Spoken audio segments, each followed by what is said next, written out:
அன்பு இறை மக்களே, அனைவருக்கும் வணக்கம். இந்த நாள் எல்லோருக்குமான ஒரு இனிமையான நாளாக அமைய இறைவனை நான் பிரார்த்திக்கின்றேன். எல்லோரும் எப்படி இருக்கீங்க? நலமாக இருப்பீங்க நம்புகிறேன். நான் உங்கள் மைக்கேல். நம்ம இன்னைக்கு கடன் அவதி, கடனால் கஷ்டப்படுகிறவர்களுக்காக நம்ம கொஞ்சம் ஃபஸ்ட்டு பேசிட்டு அப்புறம் நம்ம இறுதியில் ஒரு ஜெபம் பண்ணலாம். கடன்கிறது எவ்வளவு ஒரு கொடிய விஷம், அதே டைமில் எல்லாருக்கும் அது விஷமானு கேட்டால் அப்படின்னு சொல்லிட முடியாது.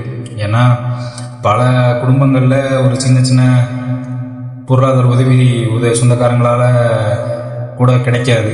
அந்த டைமில் என்ன பண்ணுவாங்கன்னா, அவங்களோட வறுமையின் காரணமாக வட்டிக்கு தெரிஞ்சவங்க கிட்ட கந்து வட்டி இல்லைன்னா அந்த நாள் வட்டி அந்த மாதிரி சின்ன சின்ன அவங்ககிட்ட வாங்குவாங்க. அது ஒரு மிடில் கிளாஸ் லோ கிளாஸ் பீப்புளோட வாழ்க்கையில் அது ஒரு பாகமாக இருக்கும்.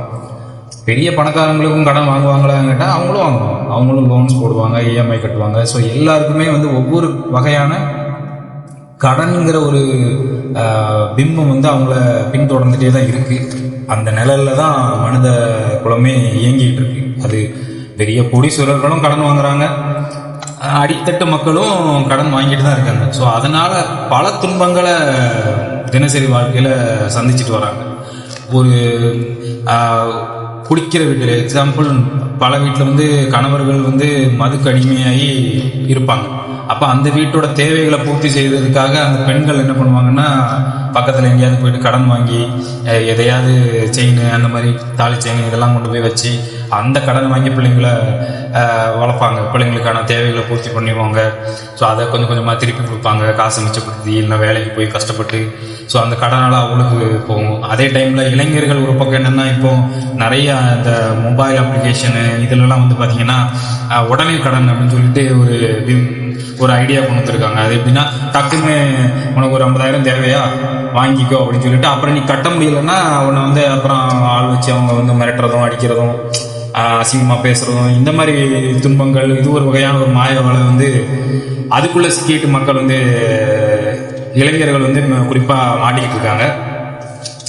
அதுபோக பெரிய இப்போ நம்ம நடுத்தர வர்க்க மக்கள் என்னென்னா, எல்லாருக்குமான பொது தேவை என்ன? ஒரு மனிதனுக்கு அவனுக்கு ஒரு நல்ல பொருளாதார நிலைமையில் அவன் இருக்கான் அப்படின்னு ஒரு அங்கீகாரம் கிடைக்கணும்னா, அவனுக்கு ஒரு நல்ல ஒரு வீடு இருக்கணும். ஒரு ஆண்மகனுக்கு குறிப்பாக எல்லாரும் எதிர்பார்க்கறது அதுங்க, அவனுக்கு ஒரு வீடு இருக்கணும், அவனுக்கு நல்லதாக அவன் ஒரு கல்யாணம் முடிக்கணும். ஸோ இந்த 2 விஷயங்கள் அவனுக்கு அடிப்படை தேவைகள் ஒன்றா வந்துடுது.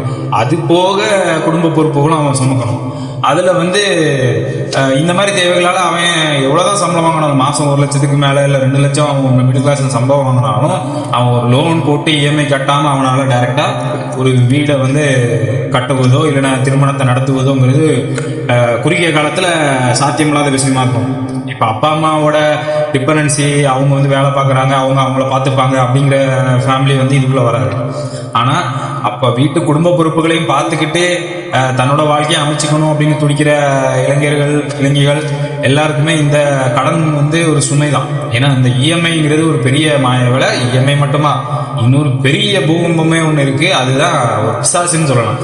அது கிரெடிட் கார்ட்ஸ். அது ஆரம்பத்தில் நமக்கு கரெக்டாக அதை பயன்படுத்தி அந்தந்த டைமில் திருப்பி கட்டிடுவோம் அப்படிங்கிற ஒரு நம்பிக்கையில் வாங்குவோம். ஆனால் என்ன ஆகும், நாள்பட நம்மளோட தேவைகள் அந்த கார்டு இருக்கிறதுனால ஒரு அத்தியாவசியமாக நமக்கு அது வேணுமா இல்லையாங்கிறத தாண்டி கார்டு இருக்குங்கிறதுக்காக நிறைய பொருட்களை அனாவசியமாக இப்போ இருக்க நடுத்தர வயதினர்கள் செலவு பண்ணுறாங்க. ஒரு கடைக்கு போனால் முன்னாடி என்னென்னா காசை எடுத்து வச்சுப்பாங்க. இந்த இதுதான் நமக்கு இந்த தேவை இருக்குது, இதை நம்ம வாங்கணும் அப்படின்னு சேர்த்து வச்சு அந்த காசை கொண்டு போய் கொடுத்து வாங்குவாங்க. இப்போ கார்டு இருக்கிறதுனால என்ன ஆகுதுன்னா, ஒரு சூப்பர் மார்க்கெட்டுக்கோ ஒரு பெரிய மாலுக்கோ நீங்கள் இப்போ ஷாப்பிங் போகிறீங்க அப்படின்னா, நமக்கு தேவையை தாண்டி நமக்கு கண்ணில் படுறதெல்லாம் இது தேவைப்படுமோ, இல்லை இதை வாங்கி போடலாமே அப்படின்னு சொல்லி, ஏன்னா கார்டு இருக்குது கையில், கார்டில் தானே பே பண்ண போகிறோம் அப்படிங்கிற ஒரு இதில் பல விஷயங்களை அந்த இதில் பர்ச்சேஸ் பண்ணிட்டு அப்புறம் அதை கட்ட முடியாமல் அந்த தொகை சுமையாகி சம்பளத்துள்ள செலவுக்கு போக தாண்டி வரப்போ அந்த மினிமம் டியூவை கட்டலாம் அப்படின்னு சொல்லிட்டு மினிமம் டியூவை கட்டிடுவோம். அப்போ மினிமம் டியூவை கட்டும் போது என்ன ஆகும், அடுத்த மாதம் அதுக்கும் வட்டி சேர்த்து போட்டு அது ஒரு பெரிய தொகை வந்து அடுத்த மாதம் வந்து நிற்கும். ஸோ இப்படி உங்களோட கடன் சுமை அதிகமாக நாளடைவில் நீங்கள் வந்து பெரிய மன உளைச்சலுக்கு இன்னைக்கு உள்ள நடுத்தர வர்க்கத்திலும் சரி பல பேர் இதில் சிக்கி தவிச்சிட்டு இருக்காங்க. அதுதான் உண்மையான நிலைமை. அது போக பெரிய பணம் இருக்கிறவங்க கூட ஒரு பிஸ்னஸ் பண்ணணும்னு சொல்லிட்டு பெரிய லெவலில் கடன் வாங்கி அதில் பிஸ்னஸில் ஏதாவது லாஸ் ஆகி அதை கட்ட முடியாமல் அவங்களும் அவங்களோட சொத்துக்களை விற்கிற மாதிரி நிலைமை வந்து அப்படி பல பேர் வந்து துன்பத்தில் ஆளாயிட்டு இருக்காங்க. அதனால இந்த கடன்கிறது மனிதனாக பிறந்த எல்லாருக்கும் அடித்தட்டு கீழ் மக்கள்ல இருந்து பணக்கார வர்க்கத்துக்குமே ஒரு பெரிய பிரச்சனையாக தான் இருந்துகிட்டு இருக்கு. ஸோ அது இல்லாமல் இந்த உலகமே இயங்காதுங்கிற மாதிரி இப்போ அப்படிதான் ஒரு இந்த இன்டர்நெட் உலகத்தில் உடனே எது எடுத்தாலும் ஒரு கார் அட்வர்டைஸ்மெண்ட் பண்ணதால அவங்க வந்து என்ன சொல்கிறாங்க, ரெடி கேஷ்லாம் தேவையில்லை, கொஞ்சமாக இனிஷியல் பே பண்ணால் போதும், பேலன்ஸ் நீங்கள் வந்து இஎம்ஐ போட்டுக்கலாம். அந்த இஎம்ஐங்கிற ஒரு வார்த்தையை உள்ள கொண்டு வந்து அது மூலயமா முன்னாடி இஎம்ஐ வந்து எப்படி யூஸ்ஃபுல்லாக தான் இருந்துச்சு. எப்போ இருந்துச்சுன்னா ஒரு வீட்டில் வந்து பொருட்கள்லாம் முன்னாடி வாங்க முடியாமல் கஷ்டப்பட்டாங்க. அதாவது எப்படின்னா அந்த இஎம்ஐ கல்ச்சர் ஸ்டார்ட் ஆனது எப்படின்னா ஒரு வீட்டுக்கு தேவையான ஒரு கிரைண்டரோ மிக்சியோ டிவியோ வாஷிங் மிஷினோ இந்த மாதிரி வாங்க முடியாதப்போ இந்த மாதிரி தவணை முறையிலன்னு சொல்லிட்டு உள்ள கொண்டு வந்து வீடுகளுக்கு பொருளை கொடுத்துட்டு மாதம் கொஞ்சம் கொஞ்சம் கலெக்ட் பண்ணிட்டு போனாங்க. அப்போவுமே அதில் நிறைய பிரச்சனைகள் தான், கட்ட முடியாமல் அதில் பிரச்சனைகள் வரும். அதுதான் நாளடைவில் அப்படியே இஎம்ஐ கல்ச்சராக மாறி இன்னைக்கு வந்து பெருசாக வளர்ந்து நிற்குது. இப்போ வந்து இது தேவையா அப்படின்னு கேட்டால் சரியா திருப்பி செலுத்த முடியும் கட்டுறாங்கல்ல. இப்போ அவங்க வந்து பிளான் பண்ணி கட்டுவாங்க. ஸோ எனக்கு தேவையான பொருளை நான் வாங்கிக்கிறேன், அப்போ நான் இஎம்ஐயில் வந்து அதை நான் கொடுத்துக்கிறேன் அடைச்சிக்கிறேன் அப்படின்னு சொல்லிட்டு வாங்குவாங்க. அவங்களுக்கு வந்து கண்டிப்பாக இது வந்து ஒரு தேவையான விஷயம்தான். ஒரு உதாரணத்துக்கு ஒரு பெட்ரோல் போடணும், எங்கேயோ நம்ம போயிட்டோம், கேஷ் நம்ம வந்து ஏடிஎம்ல இல்லை ஏதோ ஒரு அவசரமாக ஒரு டிக்கெட் போடணும், இல்லை ஏதோ ஒரு தேவை வருது ஒரு எமர்ஜென்சிக்கு டக்குனுன்னா அப்போ வந்து நம்ம அதாவது நம்மளோட தேவைகளுக்கு பயன்படுத்திக்கிட்டா அந்த கார்டு வந்து நமக்கு நண்பன் தான். கிரெடிட் கார்டாக இருந்தாலும் சரி எல்லாமே. தேவையை தாண்டி அத்தியாவசிய பொருட்களுக்கு இல்லாமல் நம்ம வந்து வீண் விரயமாக செலவு பண்ணால் அது நம்மளை கழுத்து நெரிக்கிற ஒரு யமன் தான், அது ஒரு பிசாசு தான். ஸோ நம்ம வந்து இன்னைக்கு கர்த்தர்கிட்ட நம்ம ஜெபம் பண்ண போகுது இந்த கடன் தொல்லைகள் இதிலிருந்து மீள்றதுக்கும் அந்த ஒரு அத்தியாவசிய தேவைகளை மட்டும் வாங்குறதுக்கான ஒரு மனநிலையை நமக்குள்ள இறைவன் நமக்கு ஆசையாக வழங்கி நம்ம வந்து தேவைகளுக்கு அதை யூஸ் பண்ணுறதுக்கும் ஆன ப்ரேயர் தான் நம்ம இன்னைக்கு பண்ண போகிறோம். ஸோ இதனால் பல குடும்பங்கள் இந்த ஜெபத்தினால ஆசீர்வாதம் அடையணும், அதுதான் என்னோட நோக்கம். ஸோ என் கூட சேர்ந்து நீங்களும் ஜெபம் செய்வோம் வாங்க. அன்பு தகப்பனே, அன்பு இறைவா, நீர் ஒருவரே அன்றி இந்த உலகில் வேறு ஒருவராலும் இந்த உலகம் இயங்காது, இந்த உலகம் நடக்காது. ஆசையாலேயே இந்த உலகம் இயங்கி கொண்டிருக்கிறது. இங்கு இருக்கும் அனைவரும் உன் பிள்ளைகள். அதனால் நாங்கள் கேட்டால் நீ தருவீர் என்ற ஒரு நம்பிக்கையில் தான் ஒவ்வொரு நாளும் இந்த ஜெபங்களை செய்கிறோம். முழு மனதோடு இந்த ஜெபத்தை நாங்கள் ஒப்புக் கொடுக்கிறோம் இறைவா. இன்று நாங்கள் பேச போகின்ற கருத்தானது, முன்வைக்க போகின்ற ஜெபமானது கடன் தொல்லை. இந்த தொல்லை வந்து பல இளைஞர்கள் மட்டுமல்லாது வயதானவர்கள் நடுத்தர வர்க்கத்தினர் அனைவருமா கஷ்டப்பட்டு கொண்டிருக்கிறார்கள். இந்த கடன் தொல்லையினால் பிரச்சனையினால் உயிரிழப்புகள் கூட சமயத்தில் நேர்ந்து கொண்டுதான் இருக்கிறது இறைவா. இந்த பொருளாதார முக்கியத்துவமான உலகத்தில் கடன் வாங்கிதான் தன்னுடைய வாழ்வாதாரத்தை உயர்த்தி கொள்ள வேண்டும் என்கிற சூழ்நிலையிலும் பல பேர் இருக்கிறார்கள். அத்தியாவசிய தேவைகளுக்கும் கடன் வாங்க வேண்டிய நிலைமையிலும் மக்கள் இருக்கிறார்கள். அவர்கள் ஒவ்வொரு நாளும் பல சொல்லொன்னா துயரங்களுக்கு ஆட்கொள்ளப்பட்டு மனிதர்களுக்கிடையே அக்கைகளும் கிண்டல்களுக்குமாக ஆட்கப்பட்டு சொந்தக்காரர்கள் உறவுக்காரர்களுக்கிடையே அவமானப்பட்டு அவர்களுக்கான தங்களுக்கான வாழ்க்கையை தொலைத்து பக்கத்தில் இருப்பவர்கள் உற்றார் உறவினர்கள் என்ன நினைப்பார்கள், இதற்காக நாம் கடன் வாங்க வேண்டும், அதற்காக நாம் வசதியாக வாழ்ந்து காட்ட வேண்டும் அப்படி என்கிற போர்வையிலும் நிறைய பேர் இந்த கடன் மாயையில் சிக்கி தவிக்கிறார்கள் இறைவா. அவர்களை நீர் தாமே நல்வழிப்படுத்த வேண்டும். அவர்களுக்கு நல்லதொரு மன அமைதியும் அவர்களுக்கான தெளிவையும் கொடுக்க வேண்டும். எது அத்தியாவசியம், எது வந்து அத்தியாவசியம் இல்லாத பொருள், எதற்காக வாங்க வேண்டும் என்ற திட்டமிடல் அது அவர்களுக்கு வர வேண்டும் இறைவா. அவர்களை ஆசீர்வதியுங்கள்.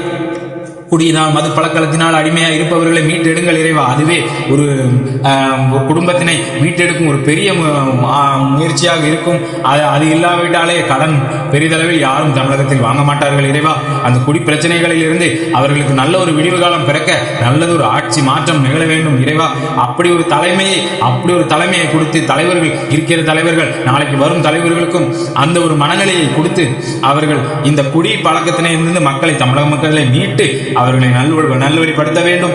அவர்கள் கடன் தொல்லை இல்லாத நல்லதொரு வாழ்க்கை, அதாவது அவர்களுக்கு கிடைக்கும் அந்த வருமானமே அவர்களுக்கு போதுமான ஒரு நிம்மதியான வாழ்க்கையை கொடுக்க வேண்டும். பொருளாதாரத்தில் அவர்கள் இவர்களை பார்த்து நான் இப்படி இருக்க வேண்டும், அப்படி இருக்க வேண்டும், தகுதிக்கு மீறி அவர்களின் வருமானத்திற்கு மீறி காசை வாங்கி பல கடன் தொல்லைகளுக்கு ஆட்பட்டு பல பேர் தற்கொலை செய்து கொண்டிருக்கின்றனர் தமிழகத்திலே.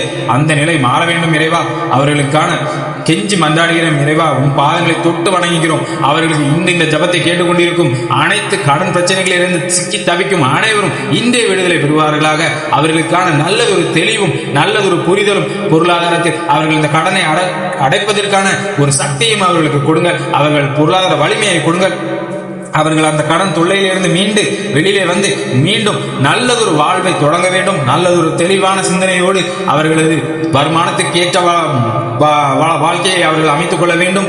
அதே போல அவர்களது குழந்தைகளுக்கு எடுத்து சொல்லி சேமிப்புக்கான அவசியத்தை எடுத்து சொல்லி நல்லதொரு சேமிப்புகளை தொடங்க வேண்டும். சிறு வயதிலேயே அவர்களுக்கு அந்த பண்புகளை கொண்டு வர வேண்டும்.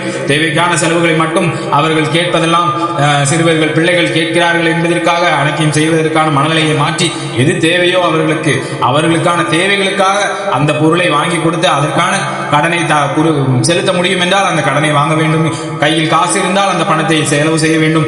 அப்படிங்கிற ஒரு நல்ல மனநிலையை இந்த மனிதர்களுக்கு இறைவன் தாமே உமது வழக்கரம் கொண்டு ஆசீர்வதித்து அவர்களுக்கான தேவைகளை நிறைவேற்றுவீராக. உண்மை கெஞ்சி மன்றாடுகிறோம் அன்பு தகப்பனே, நல்ல நீதியுள்ள தகப்பனே, எங்களுக்காக இந்த பிள்ளைகளை இந்த கடனில் இருந்து மீட்டெடுத்து அனைவரும் நீரே ஆசீர்வதிப்பீராக. ஆமென்.